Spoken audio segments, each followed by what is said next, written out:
Hello बच्चों, आज हम काव्य मंजरी में संकलित यह धरती कितना देती है को पढ़ेंगे। इसके कवि हैं सुमित्रानंदन पंत जी।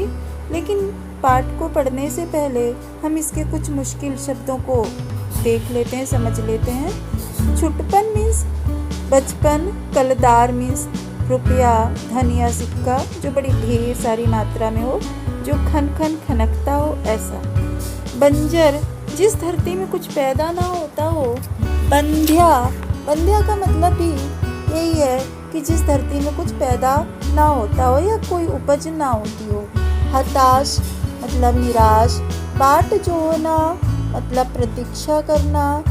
कल्पना के अपलक पावड़े बिछाकर, इसका मतलब है कवि अपनी कल्पना के पंखों को फैलाकर रुपयों के पेड़ लगने की प्रतीक्षा कर रहा था। चलिए पाठ को पढ़ते हैं। मैंने छुटपन में छुपकर पैसे बोए थे, सोचा था पैसों के प्यारे पेड़ उगेंगे, रुपयों की कलदार मधुर फसलें खनकेंगी और फूल फल कर मैं मोटा सेठ बनूंगा। पर बंजर धरती में एक न अंकुर फूटा। अब इसके अर्थ को भी हम लोग देख लेते हैं।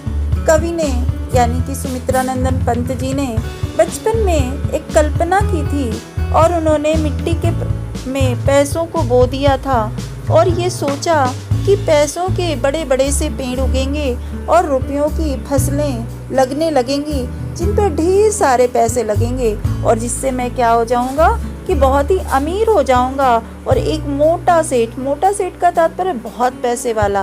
परंतु कवि की यह उम्मीद पूरी हुई ही नहीं, क्योंकि बंजर धरती में एक भी अंकुर नहीं निकला, यानी पैसों का पेड़ नहीं उगा, उसका पौधा बिल्कुल भी अंकुरित भी नहीं हुआ। अनउपजाऊ मिट्टी ने एक भी पैसा नहीं उगला। कवि के सारे सपने नष्ट हो गए। यहाँ पे कवि को लगता था कि धरती बंजर है, क्योंकि उसने उनके पैसों के पौधों को अंकुरित भी नहीं किया। अतः उसके सारे सपने, कवि के सारे सपने नष्ट हो गए, क्योंकि उनके दिमाग में तो यह था कि वह बहुत ही सारे पैसों के पौधे उगेंगे, पेड़ उगेंगे, जिनसे वे एक बड़े ही अमीर सेठ बन जाएंगे। कवि के जैसी कल्पनाएं तो बचपन में लगभग सभी बच्चों के जीवन में भी आती हैं।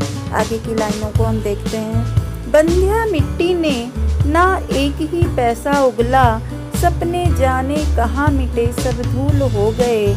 मैं हताश हो बाट जोहता रहा दिनों तक, बाल कल्पना के अपलक पावड़े बिछाकर। मैं अबोध था मैंने गलत बीज बोए थे। चलिए इसके अर्थ को हम लोग अच्छे से समझ लेते हैं। कवि बहुत दिनों तक अपनी कल्पना के पावड़ों को, कल्पना के पंखों को बिछा करके रुपयों के पेड़ लगने की प्रतीक्षा करता रहा। कवि ने बचपन में ही मिट्टी में पैसे बो दिए थे। उसे बड़ी आशा थी कि इससे पैसों के, रुपयों के पेड़ उगेंगे और वह मोटा सेठ बन जाएगा। पर वह अबोध बच्चा था, उसे इस बात का ज्ञान बिल्कुल भी नहीं था कि रुपयों के पेड़ कभी नहीं उगते। उसने गलत बीज बो दिए हैं और इस गलत बीज के पौधे के लिए वह बड़े बेसब्री से इंतजार कर रहा है कि कब मेरे रुपए जो हैं वह अंकुरित होंगे या पौधे का रूप धारण करेंगे, फिर पुनः पेड़ का रूप धारण करके मुझे फल फूल देंगे, मेरे को एक मोटा सेठ बनाएंगे। यहाँ पर कवि की कल्पना कितनी सार्थक होती है यह हम आगे की लाइनों को देख करके जानेंगे। लेकिन आगे की लाइनों को समझने से पहले हम कुछ और कठिन शब्दों के अर्थ को देख लेते हैं। अबोध मीन्स अनजान, ममता मीन्स मोह अथवा स्नेह, रोपा यानी बोना, जैसे बीज बोते हैं मिट्टी में, उसी को यहाँ पर कहा गया रोपा। पतझर एक ऋतु जिसमें पेड़ों के पत्ते झड़ जाते हैं। हेमंत एक ऋतु का नाम है। उदी बैगनी रंग की।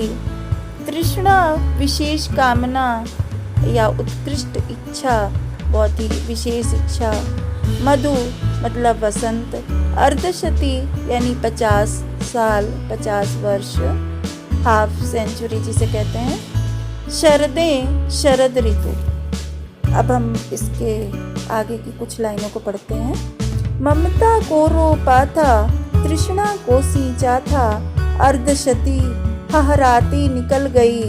तब से कितने ही पतझड़ बीत गए अनजाने, ग्रीष्म तपे वर्षा झूली शरदें मुस्काई, सी सी कर हेमंत कपे तरझरे खिले बन।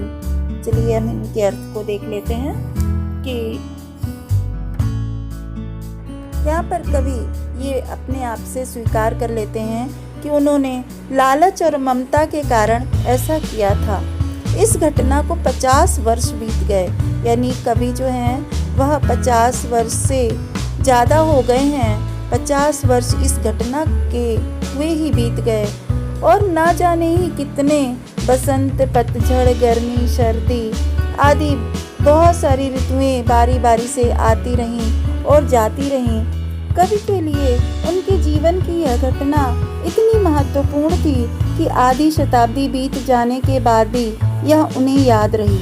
और अब हम आगे की लाइनों को देखते हैं। और जब फिर से गाढ़ी उदी लालसा लिए, गहरे कजरारे बादल बरसे धरती पर, मैंने कौतूहलवश आंगन के कोने की गीली तह को यूं ही उंगली से सहलाकर सेम के बीज दबा दिए मिट्टी के नीचे, भूखे अंचल में मणिमाणिक बांध दिए हों। फिर मैं फिर भूल गया इस छोटी सी घटना को। उपर्युक्त लाइनों के अर्थ को समझने से पहले कुछ एक कठिन शब्दों के अर्थ को भी देख लेते हैं।